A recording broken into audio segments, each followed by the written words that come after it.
से गिरह के तुम अवतारे बंदी गिरह के तुम अवतारी कहीं जन्मे कहीं पले मुरारी कहीं जन्मे कहीं पले मुरारी किसी के जाए किसी के कहाए किसी के जाए किसी के कहाए अद्भुत हर बात तिहारी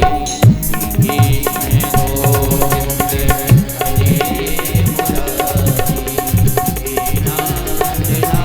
मुरारी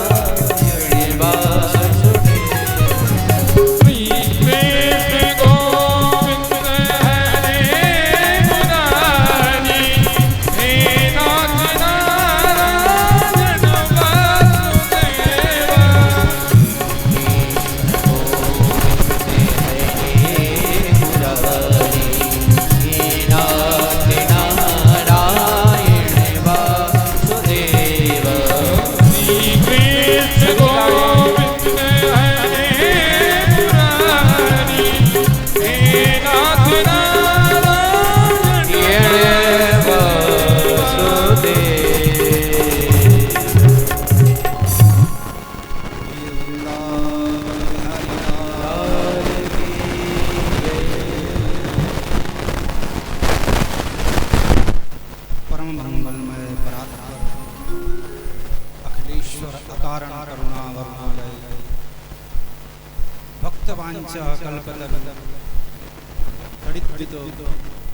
वृंदित पीतांबरधारी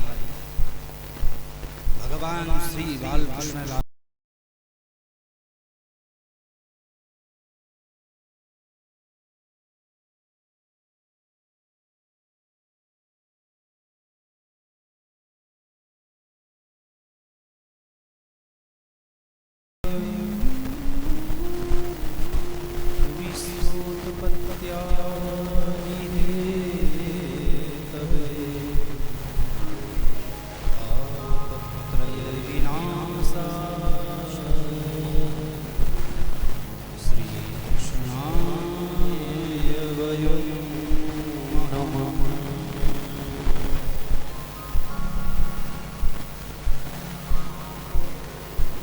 भगवान की बड़ी कृपा ही होती है।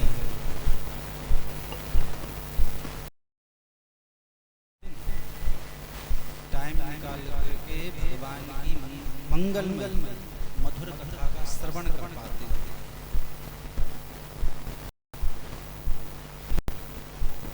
इंसान से अगर कहा जाए महाराज कार्ड भी दिया है कथा सुनने आ जाओ, उसके तो एक ही सब होते, तुमने कथा की पढ़ी है, मैं कभी की फुर्सत में।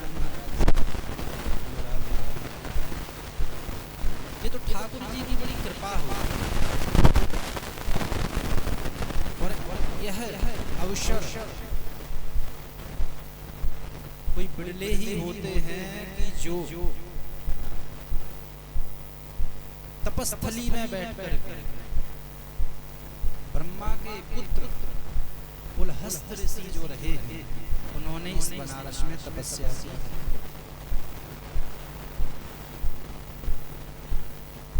तो तपस्थली स्वयं भगवान भोलेनाथ की यह नगरी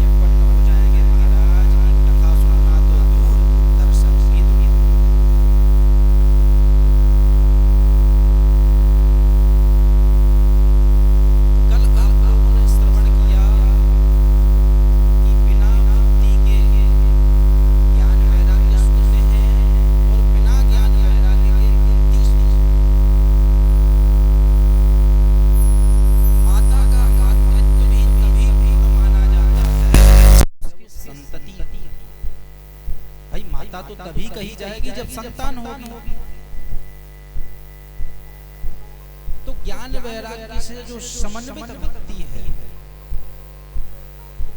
उसको ठाकुर जी बहुत पसंद करते हैं। भक्ति कोरी नहीं होना चाहिए, ज्ञान वैराग्य से युक्त भक्ति हो। तो देवर्षि नारद जी ने सनकादिकों से कहा था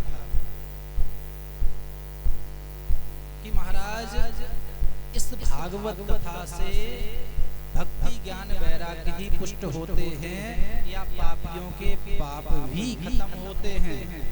पापी भी तरते हैं क्या महाराज?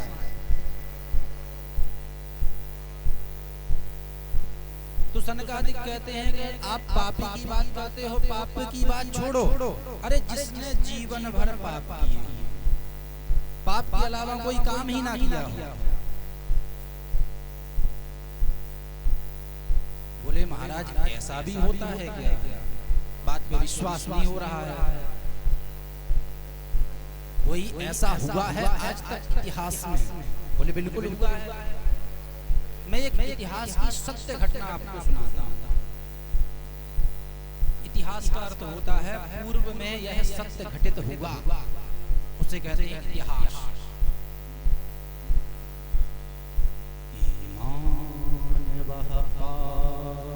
कृतस्तु सर्वदा सदा दुराचार्य रता विमोहगः क्रोधारिदग्धा कुटिलास्य कामिनः सप्ताह यज्ञेन कलौ उदन्ति ते। जिसने जीवन पर्यंत महाराज पाप कर्म किए हैं और मरने के बाद जिसने कथा श्रवण कर ली वह भी पापी तर गया। बोले ऐसी एक सत्य घटना मैं आपको सुनाता हूं। तुंगभद्रा नदी के किनारे एक सुंदर गांव में एक पंडित जी रहा करते थे। पंडित आत्मदेव शर्मा बड़े विद्वान व्यक्ति थे। द्वितीय एवं भास्कर माने भगवान सूर्य से इसकी तुलना की गई है, वो कितना बड़ा विद्वान। उनकी पत्नी का नाम था श्री उदनी देवी। पंडित जी बड़े विद्वान। उदनी देवी पत्नी जी महालड़ा।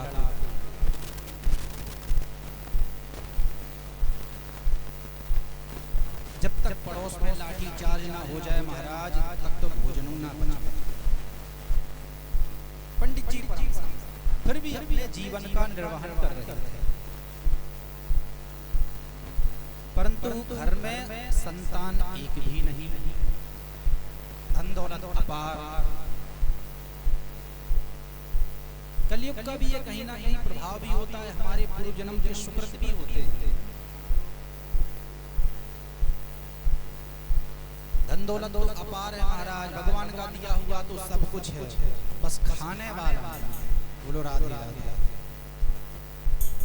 बीच में राधे राधे बोलना जरूरी है। क्यों? क्योंकि कथा में दो विघ्न बहुत ज्यादा आते हैं। एक तो निद्रा देवी का आवाज है महाराज, पता ही ना चले, आराम से पंडित जी कथा ही सुनाते रह गए। क्या हुआ? अरे वो प्रसंग की कथा चल रही थी, कथा तो पूरी हो गई। जब आर बार तो बार। और दूसरा व्यवधान आता है मनीराम जी का। मनीराम जी माने मन तो यहाँ पर, तन तो यहाँ रखा है, तो मन पता चले कि स्कूल का हिसाब लगा रहा है। आज बच्चे आए थी नहीं, जबरदस्ती ले ली, ऑफिस का हिसाब लगा रहा हो मन। तो ये दो विघ्न बहुत आता है। पंडित जी को एक दिन बहुत आत्मग्लानि हुई कि बताइए प्रभु का दिया हुआ सब कुछ है, परंतु संतान एक भी नहीं, क्या किया जाए? तो तो महाराज जंगल में पंडित जी जो है घर द्वार छोड़ करके निकल पड़े जंगल के लिए। कुछ नहीं रखा घर गृहस्थी में। अरे जब संतान ही नहीं है तो क्या मतलब रहा, इससे अच्छा जाकर के मैं कहीं भजन करूं।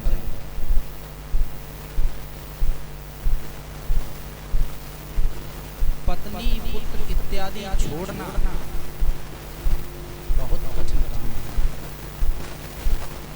मार्केट वगैरह का तो कई लोग हो जाता है, अरे कुछ नहीं धरा झंझट है, और पता चला रेलवे स्टेशन तक पहुंचे थे पप्पू किया मेरा पोता मेरे साथ सोता, अरे रो रहे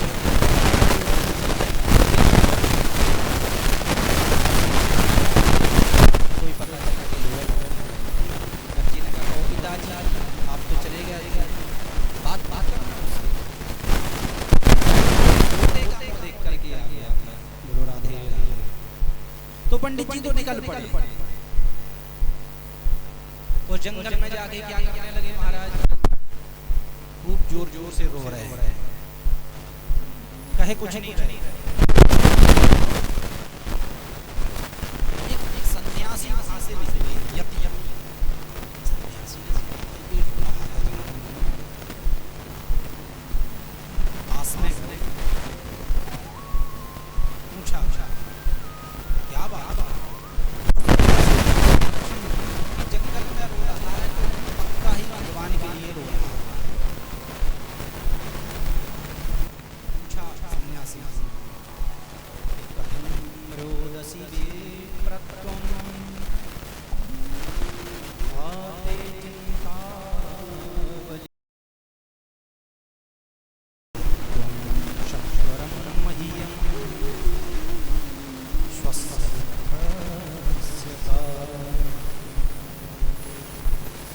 अरे पंडित जी क्या बात है, आप क्यों रुदन क्रिया कर रहे हैं, वो क्यों रहे हैं? वेशभूषा से तो आप विप्र ही मान पाते हैं। तो पंडित जी ने आंसू पहुंचे कि सन्यासी जी आए, हमारी समस्या का कुछ तो करेंगे।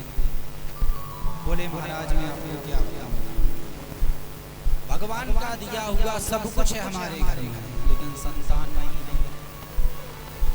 कोई सन्यासी जी ने माथा पकड़ा, हे भगवान हम तो सोच रहे थे कि ठाकुर जी के लिए रो रहा है, ये तो गृहस्थी के चक्कर में पड़ा हुआ है। पंडित जी बोले महाराज क्या बताऊं, मैं गाय रखा हुआ हूँ, 7 साल हो गए आज तक कोई बछड़ा या बछिया कुछ भी नहीं हुई, गाय भी मेरी बांझ है, वो छोड़ो। अरे घर में तुलसी का पौधा भी लगाता हूँ तो 2-4 दिन में वो भी सूख जाता है। अच्छा सन्यासी जी ने समझाया, अरे भाई जी विद्वान आदमी हो, क्या घर गृहस्थी के चक्कर में पड़े हुए हो। राजा सगर का नाम सुना है, 60,000 पुत्र थे, किसी से सुख मिला उनको? अरे एक ने भी सुख नहीं दिया कपिल देव के द्वारा, बल्कि भस्म हो गए। क्या बच्चा बच्चियों के चक्कर में पड़े हुए। बोले सुनो महाराज जी, जो तुम काम कर रहे हो ना, ये उपदेश देने वाला, ये मैं करके अभी छोड़ के आ रहा हूँ, तुमसे अच्छा उपदेश मुझे भी देना आता है। मुझे उपदेश नहीं, मुझे तो बेटा चाहिए। सन्यासी समझ गए,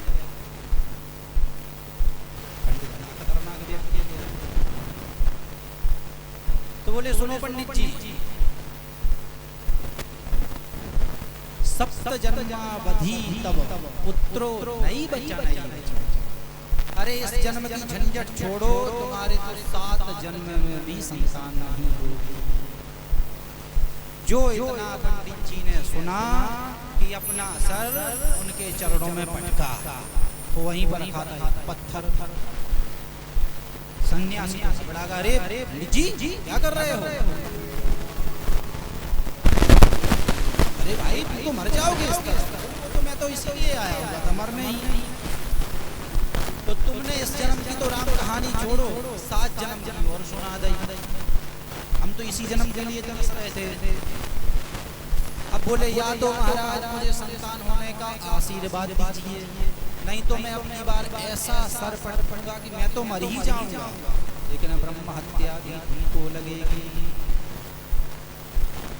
अब सन्यासी चक्कर में जी के चक्कर में पड़ गए, अच्छे भले जा रहे थे। अरे भाई जब तेरे भाग्य में संतान है ही नहीं तो मैं कहां से लाके दे दूं? विप्र देवता बोले देखो मुझे ये पता नहीं कि आप कहां से लाके दोगे या क्या करोगे। जब आपने 7 जन्म की राम कहानी सुनाई है तो महाराज मैं इतना जरूर जानता हूँ कि अगर आप आशीर्वाद दोगे तो कुछ तो इसका फल मिलेगा। सन्यासी बोले अगर नहीं दिए तो बोले पट्टू का मैं तो मरूंगा।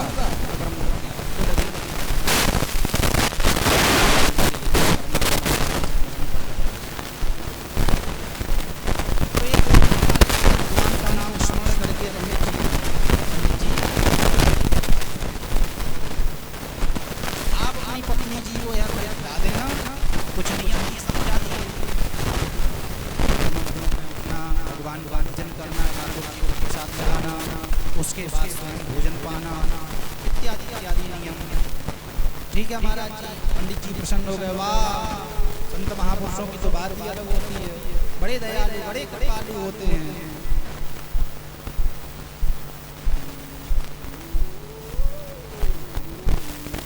वहां से जो है पंडित जी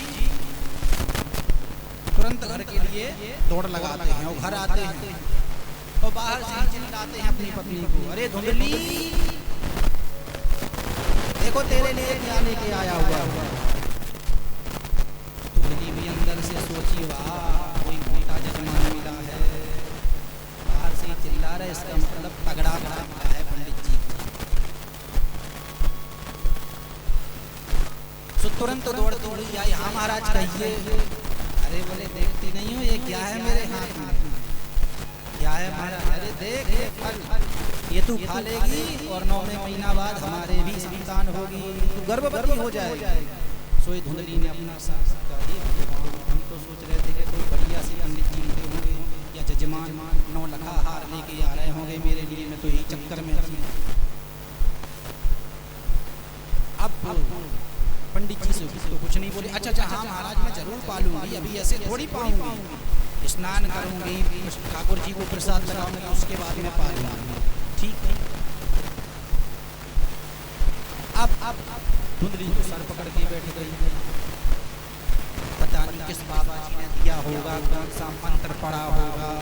ऐसा तो नहीं कि मेरे ऊपर कुछ टोना टोटका करवा रहे हैं, मैं तो बहुत विचार करती हूँ। इनका क्या है, तो उठा के चल देते हैं, वहां से आ जाते हैं कुछ भी बटोर के। इतने में विचार कर ही रही थी, इतने में उसकी पड़ोसन आई, अरे धुंधली बहन, अरे बोले बहन तू खूब आई, क्यों क्या हुआ? अरे बोले देखो ये पंडित जी फल लेकर के आए हुए हैं, पूरी राम कहानी सुना दी। भगवान की बड़ी कृपा, संत महात्माओं का आशीर्वाद मिला है, तू खा लेगी, तेरे भी 9वें महीने बाद बच्चा हो जाएगा। अब बोली बहन वो तो ठीक है, हमने सुना है कि गर्भवती स्त्री ज्यादा तेज दौड़ सकती है, तो तुझे दौड़ के जाना कहाँ है? तुझे कहाँ दौड़ना भागना है? बोले बहन दौड़ने भागने की तो बात छोड़ो, कहीं घर में ही आग लग गई तब तो भाग करके खड़े होंगे और मरना मेरा होगा। अरे बोले क्या तू उठपटांग की बात सोचती है, ये सब बेकार है।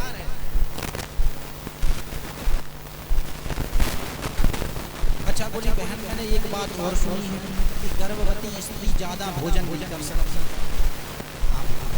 ठीक है, मुझे इतना करने की क्या जरूरत है? बोले वाह मैं भोजन कम करूंगी तो मेरी शक्ति कम नहीं हो जाएगी, ताकत कम हो जाएगी मेरे अंदर, करना क्या है? बोले वाह पड़ोसी की तरफ एक बार भी आँख उठा के देख दूं ना तो थर थर कांप जाता है वो। तो भोजन करूंगी तो फिर मरना बैठना सब बंद हो जाएगा।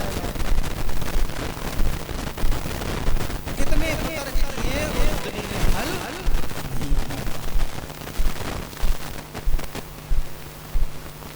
दूसरे दिन ही इसकी बहन आ गई। अरे धुंधली बहन कैसी हो? धुंधली ने बड़ा स्वागत, अरे बहन बिल्कुल ठीक मौके पर आई।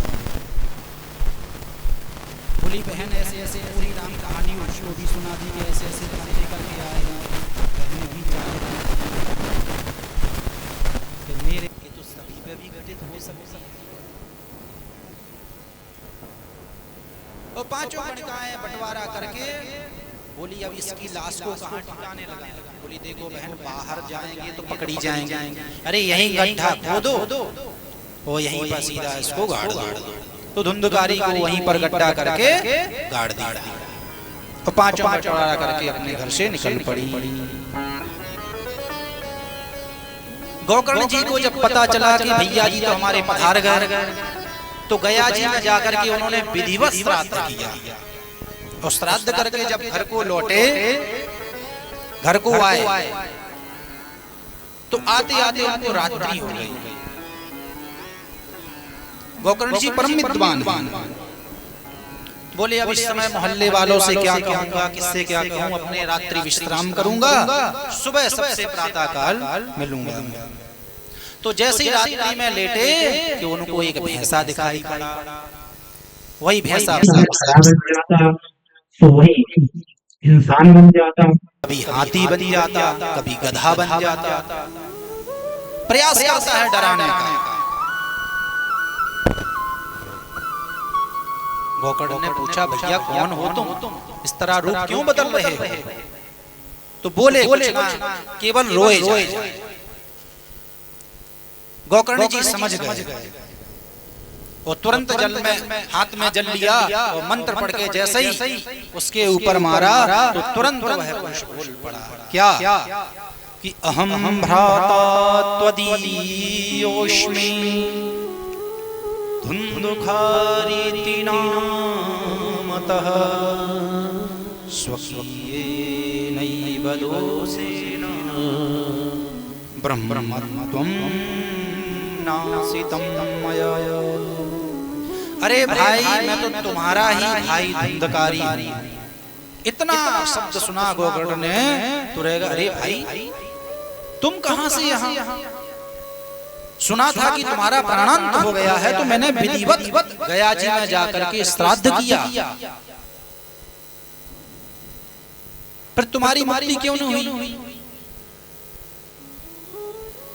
बोले मैं छोटा मोटा पापी नहीं हूँ भैया, नंबर 1 का पापात्मा हूँ, मेरी मुक्ति ऐसे होने वाली नहीं है। तब कैसे होगी? बोले आप ही कुछ उपाय करो। अब यहाँ पर एक शंका होती है कि भाई श्राद्धों का तो बड़ा महत्व है, वो गया जी में जाकर के विधिवत जब गोकर्ण जैसे विद्वान ने श्राद्ध किया है तब भी मुक्ति क्यों नहीं हुई? सबसे पहली बात तो यह है कि जब भी हम कोई कर्म करते हैं तो उसमें गोत्र बोलते हैं। गोकर्ण जी आत्मदेव को अपना पिता मानते हैं, अपना गोत्र बोला उन्होंने। लेकिन धुंधकारी जो था वो तो आत्मदेव का पुत्र थोड़ी था, वो तो उनकी बहन का ना था, उनकी साली का पुत्र था। तो इस वजह से गोकर्ण का श्राद्ध के द्वारा उद्धार नहीं हुआ। और नंबर 1 का पापी। अब गोकर्ण जी विचार करें कि जब श्राद्ध से कुछ नहीं हुआ तब क्या करें? बोले ठीक है अभी तुम जाओ और प्रातः कालीन में विद्वानों को बुला करके एक गोष्ठी करूंगा, जो विद्वान निर्णय देंगे वह आपके लिए मैं काम करूंगा, जो भी आपके हित में होगा। ठीक है। सुबह गोकर्ण जी ने एक विद्वत गोष्ठी बुलाई, सभी के सामने प्रश्न रखा, महाराज हमारे भाई धुंधकारी का उद्धार कैसे हो? लेकिन विद्वानगण भी कोई विशेष उपाय नहीं बता पाए। तब क्या करें? तो फिर जाकर के प्रातःकालीन दूसरे दिन सीधा भगवान सूर्य से ही पूछ लिया।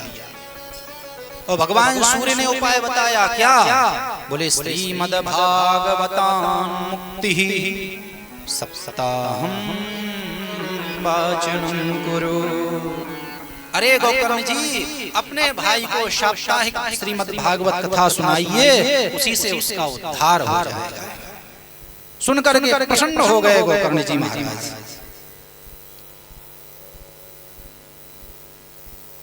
सभी से कहा कि भाई मुझे तो श्रीमद् भागवत कथा का आयोजन करना है। सभी ने दिव्य मंच बनाया और गोकर्ण जी को स्थापित करके श्रीमद् भागवत कथा प्रारंभ हुई। और जैसे जैसे एक एक दिन निकलता गया,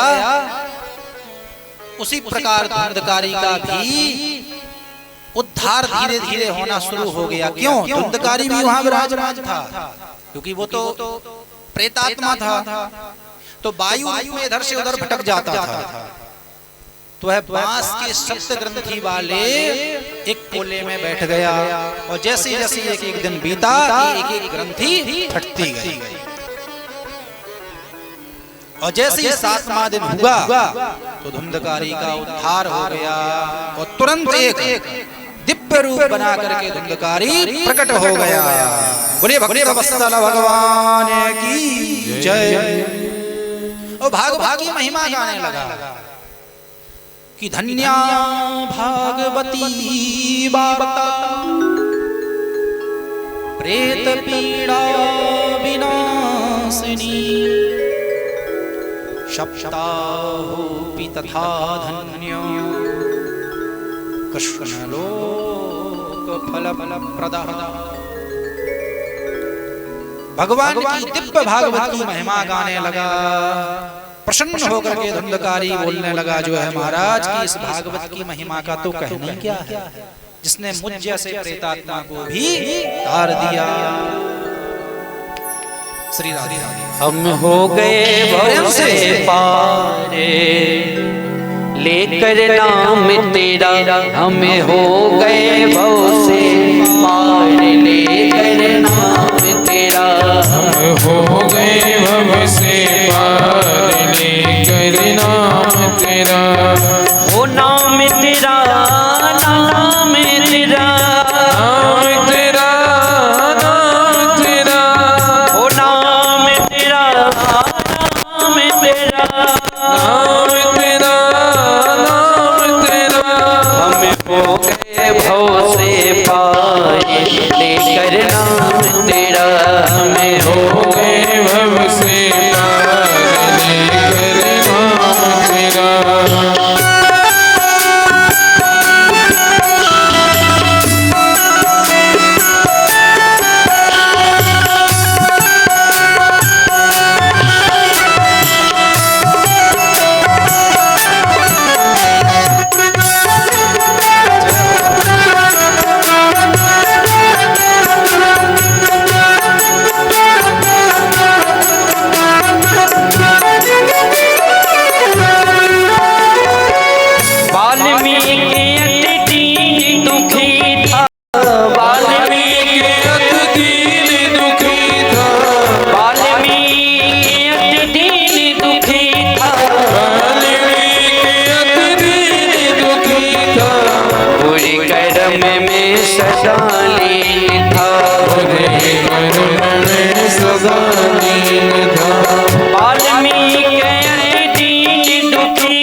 दिया शिला पर, राम नाम लिख दिया शिला पर, ओ राम नाम लिख दिया शिला पर, राम नाम लिख दिया शिला पर, हो गई सेना पार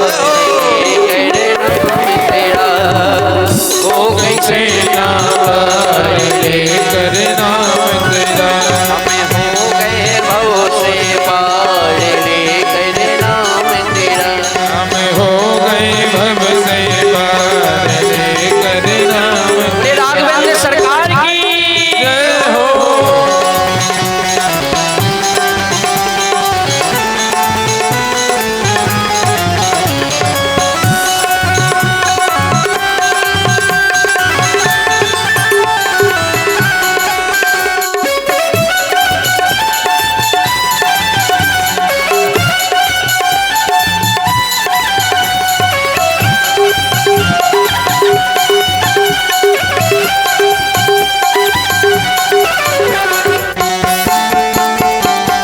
जय हो प्रेम से।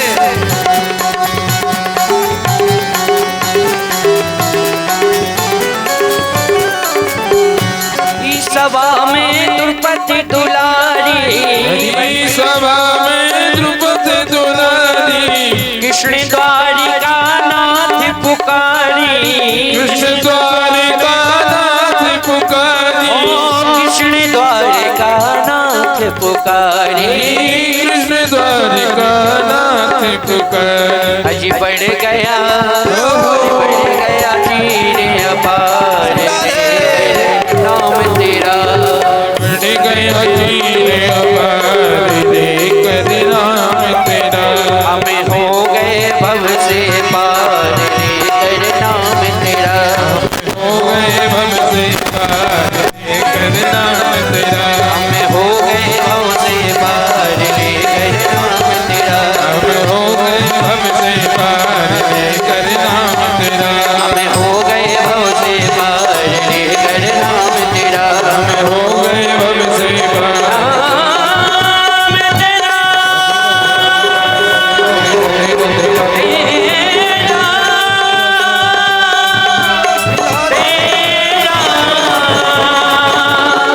लेकर तेरा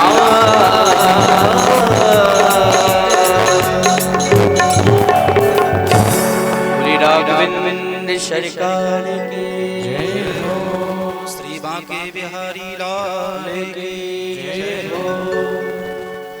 भगवान की बड़ी कृपा है, ऊपर से भी गंगा तो भागवत की भी गंगा धीरे धीरे प्रवाहित हो रही है। तो धुंधकारी का उद्धार हुआ, दिव्य रूप बना करके धुंधकारी ने जैसी भागवत की महिमा गाई कि वहां पर पार्षद एक विमान लेकर के प्रकट हो गए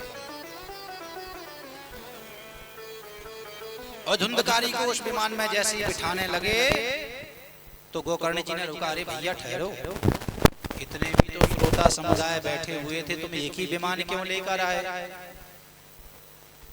अरे जितने श्रोता थे कम से कम उतने विमान तो लेके आते, क्या कमी रह गई? तो पार्षद कहते हैं गोकर्ण जी महाराज, श्रवणस्य विभेदेन फल भेदोत्र संस्थितः। श्रवण तो सबने किया लेकिन मनन केवल धुंधकारी ने किया। बोलो राधे राधे। श्रोता बनकर के तो केवल धुंधकारी ने ही कथा श्रवण की है, बाकी तो कई लोग, अब भाई द्विवेदी जी का कार्ड आया है तो कुछ नहीं तो कम से कम व्यवहार तो निभाई आए, घर पे तो जाना ही है कथा सुनने के लिए। कुछ लोग आते हैं कि व्यास जी महाराज से हमारा संबंध अच्छा है इसलिए व्यास जी ने कहा है तो आना ही पड़ेगा। तो श्रोता बन के तो कम लोग आते हैं, कोई होते हैं श्रोता और कई होते हैं श्रोता। कोई आएंगे तो महाराज आराम से सो जाएंगे और कई लोग यहाँ से सुनी और यहाँ से निकाली। तो कई ऐसे भी होते हैं महाराज, मनन करने वाला श्रोता तो कम ही होता है। कई लोग पल्लू झाड़ कथा कर लेते हैं, सुन लेते हैं। कैसी? अब व्यास जी महाराज ने कोई दृष्टांत दिया, अब मान के चलिए किसी ने भटा का दृष्टांत दिया, बैगन। भाई कथा सुनी? बोले बिल्कुल सुनी। आज काय की कथा थी? बोले भटा की कथा थी। पल्लू झाड़ कथा। उठे, फटकारे और चल दिए। सब श्रोता तो मुंह लटका के रह गए। महाराज बताइए, धुंधकारी तो चला गया विमान में बैठ के। गोकर्ण जी बोले चिंता मत करो, अगले महीने में पुनः फिर से कथा करूंगा, सब लोग तैयार रहना। तो गोकर्ण जी महाराज ने पुनः कथा प्रारंभ की। 7 दिन जैसे ही हुआ कि जितने श्रोता समुदाय उतने विमान प्रकट हो गए। तो सभी लोग विमान में जो है धीरे धीरे एकत्रित होकर के बैठने लगे।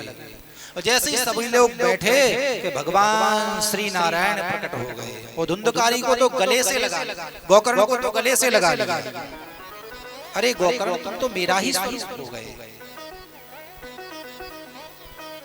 और विमान में बैठा करके किस तरह जा रहे हैं? अयोध्यावासिनः पूर्वम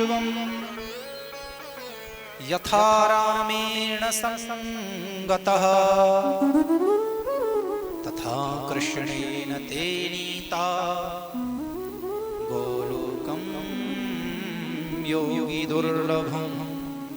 जिस तरह भगवान श्री रामचंद्र सरकार अयोध्या वासियों को विमान में बैठा करके ले गए। अयोध्या की यहाँ तक कि दूरबा को भी लेके गए थे अपने धाम के लिए, जहां योगियों के लिए भी दुर्लभ है जो धाम, उस धाम के लिए योगी लोग भी तरसते हैं। ऐसे धाम को भगवान श्री नारायण गोकर्ण के साथ में अपने दिव्य धाम को पधारे।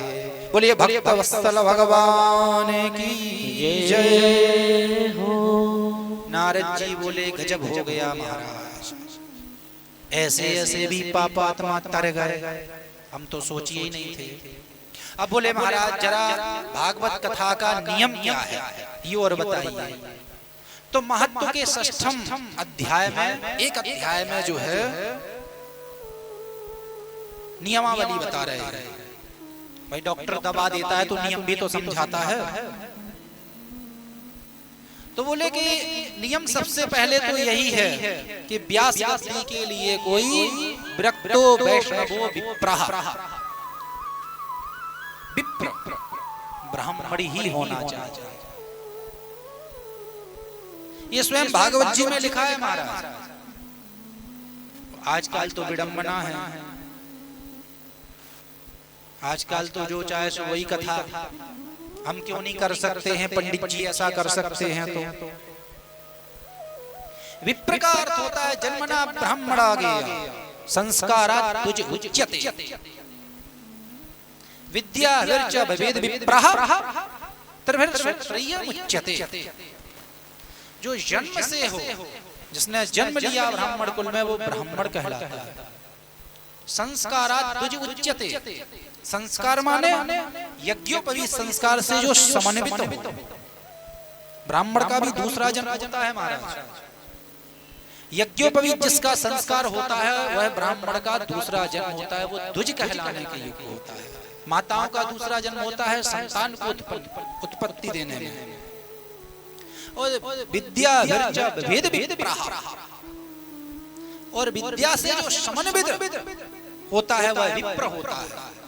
तर्भिर्श्रोत्रियमुच्यते, इन तीनों से जो समन्वित है वह श्रोत्रिय कहलाता है। बोलो राधे राधे।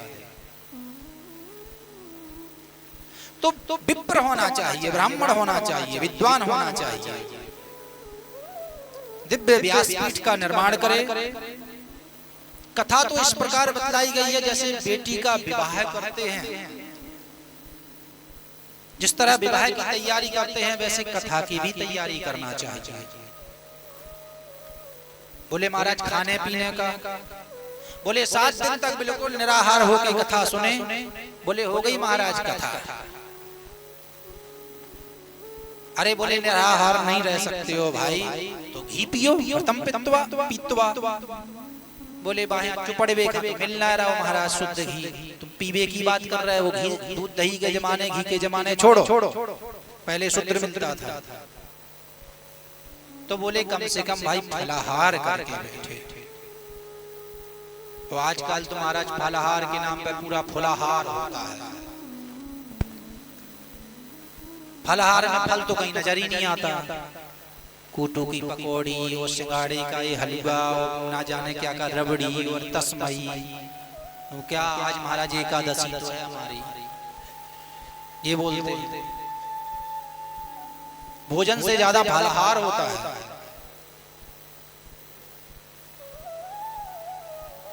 बोले महाराज अगर फलाहार ना हो, डायबिटीज हो गई, डॉक्टर ने कहा भाई सुबह से पहले कुछ खा लेना, तब बोले 5 बार भोजन करो, कोई टेंशन नहीं।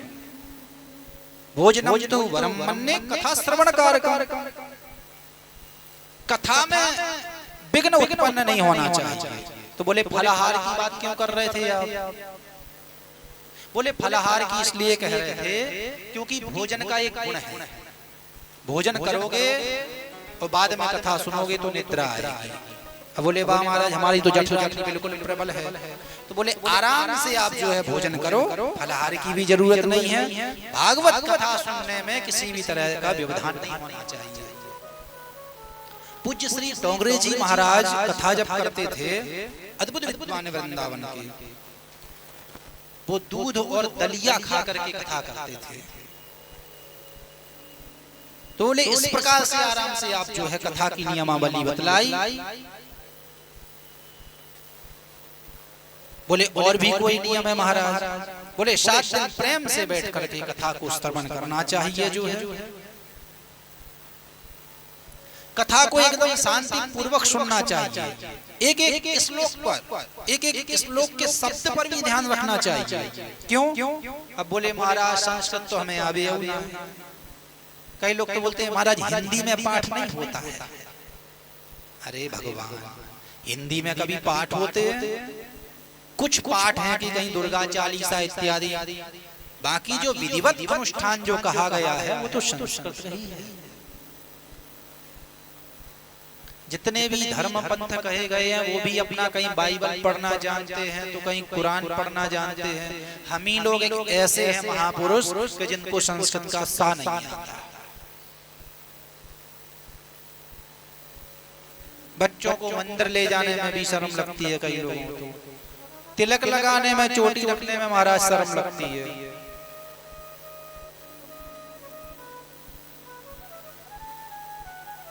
तो बोले महाराज संस्कृत का श्लोक समझ में ना आए तब बोले संस्कृत के श्लोक को समझिए आप डॉक्टर की दी हुई पर्ची। हम डॉक्टर के पास गए, उसने पर्ची पर लिखा, क्या लिखा ये तो जानते नहीं है। उस पर्ची को मेडिकल पर दिखाया, उसने पट्टे देनी दवाई दी, दवाई को आके स्वस्थ हुए। तो उसी प्रकार यह संस्कृत के श्लोक समझिए कि समझ में तो कुछ नहीं आ रहा है, लेकिन धीरे धीरे आपको स्वस्थ जरूर कर रहे हैं, भव रोग आपका दूर कर रहे हैं। बोलिए वृंदावन बिहारी लाल की जय। अब प्रथम स्कंद में प्रवेश करते हैं। अभी तक भागवत जी का महात्मा चल रहा था, चूंकि ये कल की कथा थी जो आज संपन्न भी हुई है।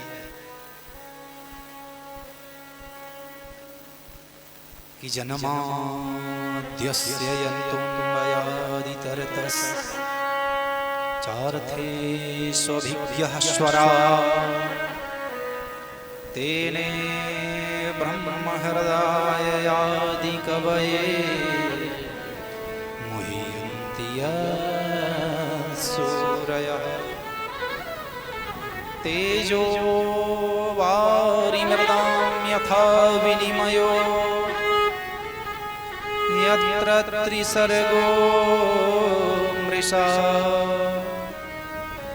धाम्ना स्वेन सदा निरस्तकुहकं सत्यं परं धीमहि। श्री व्यास जी महाराज कहते हैं कि सत्यम परम धीमहि। हम सब उस सत्य स्वरूप परमात्मा का ध्यान करते हैं। प्रत्येक ग्रंथ में किसी ना किसी देवता का मंगलाचरण करते हैं तो विधिवत नाम देते हैं। लेकिन मुझे लगता है विश्व का प्रथम ग्रंथ श्रीमद् भागवत महापुराण ही एक ऐसा है कि जिसमें किसी देवता का स्पष्ट नाम नहीं दिया है। विद्वानों ने तो कई अर्थ कर दिए महाराज। बोले हम उस सत्य स्वरूप परमात्मा का ध्यान करते हैं। कौन? बोले जन्माद्यस्य यतः, जो आदि मध्य अंत से रहित, जो निर्विकार होकर के इस धराधाम पर विचरण करते हैं। तेने ब्रह्म हृदय, जो ब्रह्मा जी को भी मोहित करने वाले हैं। मुह्यन्ति सूरयः, अरे ब्रह्मा जी की भी छोड़ो, देवराज इंद्र को भी जिन्होंने मोहित कर दिया। तेजो वारी मृदा, कन्हैया की सुंदर बांसुरी सुनकर के और जो यमुना जी हैं उनकी अविरल धारा रुक जाती है। ये उनकी बांसुरी का वैशिष्ट्य है। बांसुरी कौन है? वंशस्थु भगवान रुद्रः, ये साक्षात भगवान भोलेनाथ ही तो हैं। शास्त्र भी कह रहा है जो भगवान श्री कृष्ण से हमेशा उनकी सानिध्यता प्राप्त करते रहते हैं। और यमुनायाः काठिन्यत्वम्, यमुना की अविरल धारा रुक जाती है और गोवर्धन के जो पाषाण हैं वह द्रवीभूत हो जाते हैं। ये वैशिष्ट्य है भगवान का। सत्यम परम धीमहि, सत्य स्वरूप भगवान श्री कृष्ण का ही यहाँ पर ध्यान किया जा रहा है। दूसरे श्लोक में अनुबंध चतुष्टय को बतलाते हैं कि धर्मः प्रोच्यते कैतवोऽत्र परमो निर्मत्सराणां शतं वेद्यं वास्तवमत्र वस्तु शिवदम् तापत्रयोन्मूलनम् श्रीमद् भागवते महामुनिकृते किं वा परैरीश्वरः सद्यो हृद्यवरुध्यतेऽत्र कृतिभिः शुश्रूषुभिस्तत्क्षणात्। निष्कपट परम धर्म का निरूपण किया गया है। बोले महाराज धर्म भी कपटपूर्ण होता है क्या? बोले बिल्कुल। एकादश स्कंद में उद्धव जी से भगवान कहते हैं कि वेदः प्रणिहितो धर्मः अधर्मस्तद्विपर्ययः। वेदों में जो वाक्य कहे गए हैं, वेद ने जो आज्ञा दी है, शास्त्र ने जो आज्ञा दी है वही धर्म है।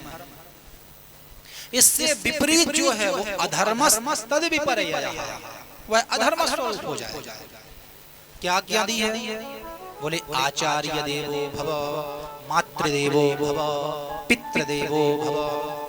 अतिथि की सेवा करना चाहिए, माता पिता की सेवा करना चाहिए। अब बोले माता पिता की सेवा तो इसलिए ही हो रही है कि बस पिताजी कब हमारे नाम कर दे प्रॉपर्टी, तो ये धर्म तो हुआ, लेकिन ये कपटपूर्ण धर्म है। हमें इससे काम सिद्ध हो जाएगा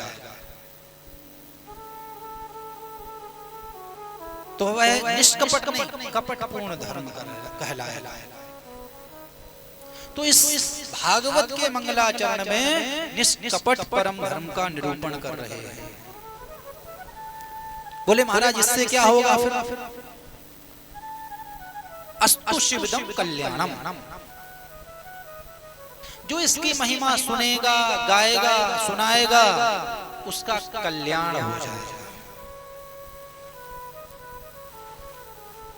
क्योंकि भगवान सुखदेव जी के द्वारा गाई हुई यह मधुर कथा है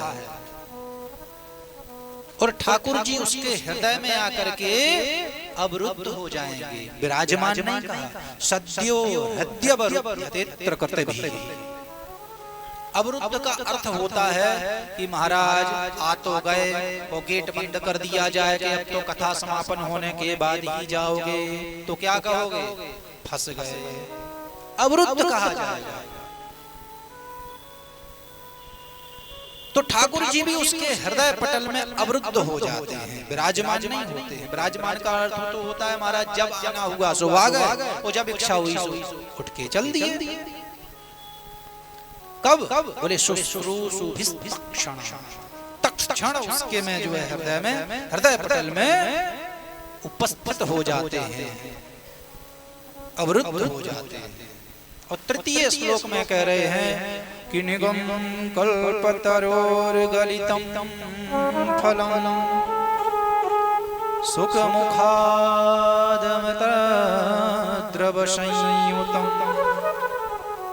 पिबत भागवतं रसमालयं मुहुरहो रसिका भुवि भावुकः। निगम निगम निगम माने वेद, नितराम गमयति सवेदः। वेदों का जो परिपक्व फल है, निचोड़ है, वह श्रीमद् भागवत महापुराण, जो सुखदेव जी के द्वारा मधुर कंठ से गाया हुआ है। किसी ने पूछा महाराज इतना पका हुआ फल है, वो जब इतनी उच्च शाखा से टपका है तो नीचे आके तो फूट गया होगा। बोले बिल्कुल नहीं महाराज फूटा। क्यों? बोले श्रीमन नारायण की दिव्य शाखा से टपका तो ब्रह्मा की शाखा पर लटका, क्योंकि चतुश्लोकी के रूप में तो श्री नारायण ने ब्रह्मा जी को ही ज्ञान दिया था सृष्टि क्रम से, प्रक्रिया से पूर्व, और ब्रह्मा जी ने नारद जी को दिया, नारद जी ने पाराशर जी को दिया, पाराशर जी ने सुखदेव जी को दिया, और सुखदेव जी ने परीक्षित के माध्यम से सभी को परोसा। तो बोले डाली प्रति डाली आया है महाराज, फूटने का तो कोई काम ही नहीं है इसमें।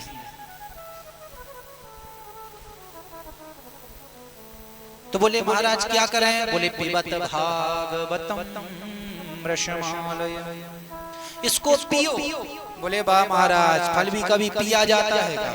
अरे खाया जाता है, चूसा जाता है। अरे बोले खाने पीने की बात तो तब की जाए जब इसमें छिलका गुठली कुछ हो।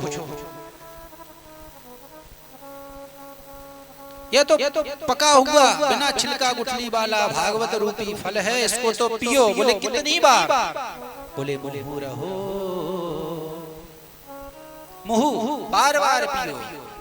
बोले महाराज किसको पिला रहे हैं आप यह फल? तो वेद व्यास जी कहते हैं रसिका भुवि भावुकः, रसिक जन और भावुक जन ही तो पी सकते हैं इसको, सबको थोड़ी दिया जाता है। जो पात्र होता है उसी को दिया जाता है, पात्रता अनुसार ही वस्तु प्रदान की जाती है।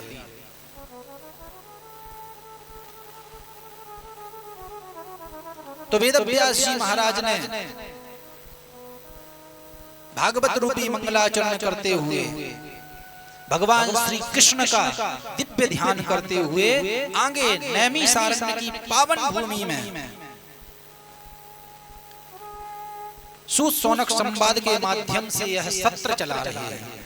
क्या? बोले 1000 वर्ष का यह सत्र चल रहा है। 7 दिन या 14 दिन की कथा नहीं है। यज्ञ इत्यादि महोत्सव जो करते हैं वहां सूत जी और शौनक जी महाराज तो 1000 सहस्र 1000 वर्ष का सत्र चल रहा है। यहाँ पर श्री सूत जी महाराज से शौनक जी ने बड़े सुंदर प्रश्न किए। क्या?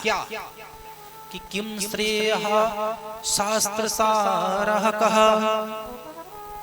स्वावतार प्रयोजन किं कर्म केवतारस्य धर्मः कं शरणं गतः। प्राणी मात्र का परम धर्म क्या है?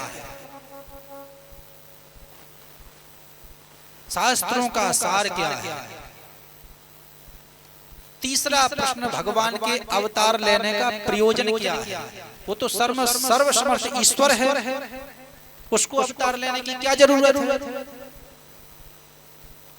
और अगर अवतार लिए महाराज तो वो कितने अवतार लिए? क्योंकि आजकल तो आए दिन ही नए नए अवतार हो रहे हैं महाराज, भगवान की गिनती ही नहीं है। तो वो अवतार कितने हैं? उन अवतारों में भगवान ने क्या क्या कर्म किए, क्या क्या लीलाएं की, और लीला संवरण करने के बाद भगवान जाते हैं धराधाम से, तो धर्मः कं शरणं गतः, तो यह धर्म किसकी शरण में जाता है? जब यह 6 प्रश्न किए तो श्री सूत जी महाराज प्रमुदित हो गए, प्रसन्न हो गए। बोले, ऋषियों, मैं तुम्हारे प्रश्न का जवाब जरूर दूंगा। उससे पूर्व अपने गुरुदेव भगवान श्री सुखदेव जी महाराज का ध्यान करते हैं। यम प्रव्रजन्तमनुपेतमपेत कृत्यम द्वयपायनो विरह कातरया जुहाव पुत्रेति तन्मयतया तरवोभिनेन्दो तं सर्वभूतहृदयं मुनिमानतोषि। श्री सुखदेव जी महाराज कैसे हैं? बोले, प्रव्रजन्तम, जन्म लेते ही जो परिव्राजक हो गए, वन को चले गए। वो पिताजी चिल्लाते रहे पीछे पीछे, अरे बेटा रुक जाओ, ठहर जाओ। सुखदेव जी महाराज नहीं रुके। वृक्षों से आवाज आती है, बेटा बेटा।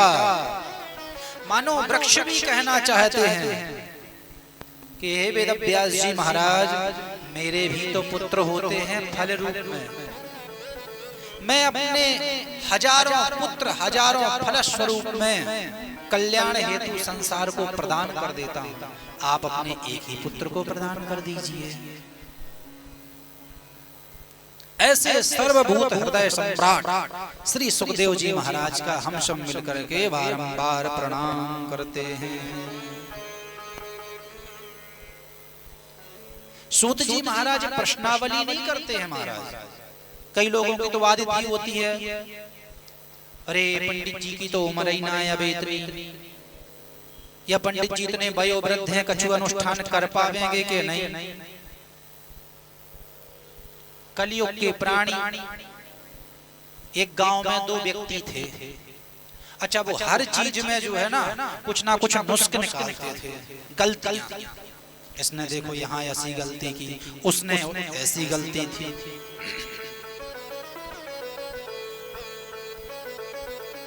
रामू श्यामू नाम के 2 मित्र थे। रामू बोला श्यामू से, श्यामू, मुझे लगता है परमात्मा ने संसार को बनाने के लिए भी बहुत सारी गलतियां की, क्यों ना परमात्मा की गलती ढूंढी जाए।